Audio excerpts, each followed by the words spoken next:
2 বছর আগে গোপনে অপু বিশ্বাসকে আবারও বিয়ে করেছেন শাকিব খান, এমন গুঞ্জন ছিলই। এবার সেই গুঞ্জনকে যেন বাস্তবে রূপ দিলেন ঢাকাই চলচ্চিত্রের এই সুপারস্টার নিজেই। সম্প্রতি প্রেস মিটে হাজির হয়ে শাকিব স্পষ্ট করে দিলেন, নতুন করে কারো সঙ্গে নয়, তিনি সারাটা জীবন কাটাতে চান শুধুই অপু বিশ্বাসের সঙ্গে। সাংবাদিকদের সামনে শাকিব বলেন, আমার স্ত্রী হিসেবে আমি অপুকেই স্বীকৃতি দিয়েছি। বুবলির সঙ্গে সম্পর্কটা এখন শুধুই আমাদের ছেলে বীরকে ঘিরে। ও যেন কষ্ট না পায়, এজন্যই মাঝে মাঝে আমাদের একসাথে দেখা যায়।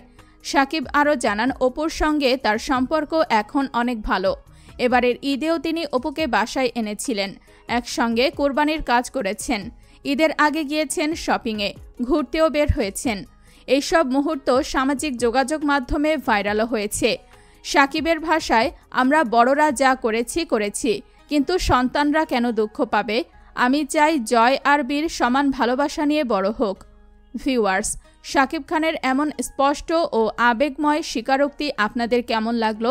মতামত জানান আমাদের কমেন্ট বক্সে।